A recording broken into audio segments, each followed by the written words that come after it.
Second place is last night's winners, Manchester City. 4 points behind now. They started the year in 7 points behind Liverpool. But of course, they've had some positive results across the festive period. But just before the Liverpool and Southampton wins, they lost 2 games in a row. To Crystal Palace 2 goals to 3, and of course Leicester City to beat them 2-1. Where has it gone wrong for Klopp in December? I would say losing Fernandinho in this critical time. Because if you saw all the games where things didn't go right for them, it was the midfield needs a worker like Fernandinho. It has the player, but it needs someone who can break up the play. And trust me, I'm sure if he wasn't there last night, every time Liverpool tried to get messed up their team chemistry. What is defense? Because when you talk of Manchester City and someone tells you they have gone 11 games without a clean sheet, that is a statistic you would have not thought of out of their perfect season last season. And so if you go up against a talented side that can take the lead and hold on to that lead, you will be in trouble. So that, of course, against Leicester City, there, Manchester City, to point to what you're saying, they've only scored 8 goals but conceded 7 in this particular period. So that shows you how much they've fallen off. And of course, like you said, a lot of it can be attributed to Fernandinho's absence. In that midfield, we saw how poor Delph was when he was put there, to the extent of getting a red card in one of the games that he played there. Pep has showed that he can be very, very good going forward. Last season, bashed almost all the records. The defense also was really good last season.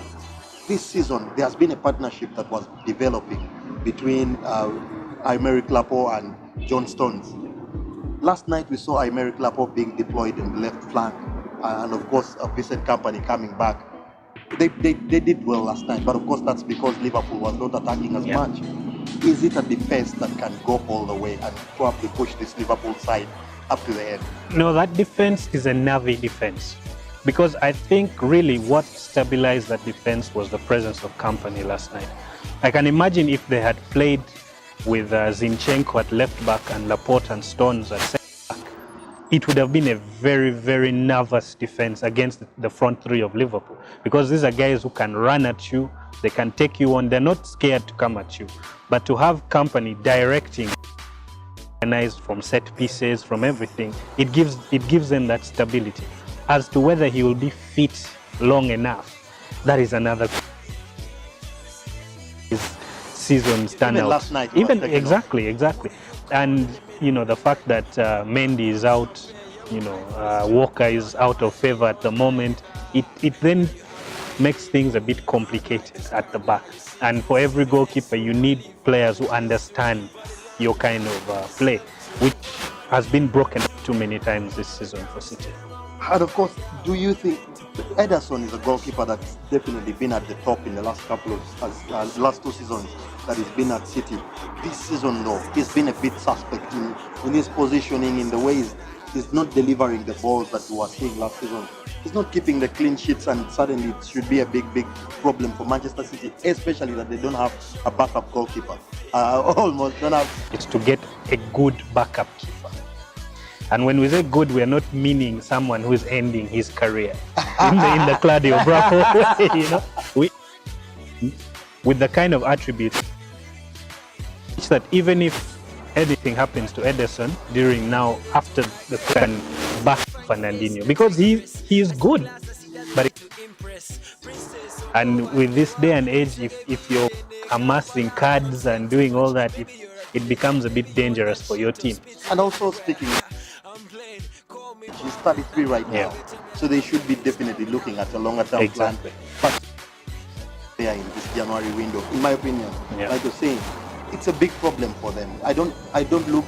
There's no one around position at the moment. Even Fabian Delph, we've seen abilities.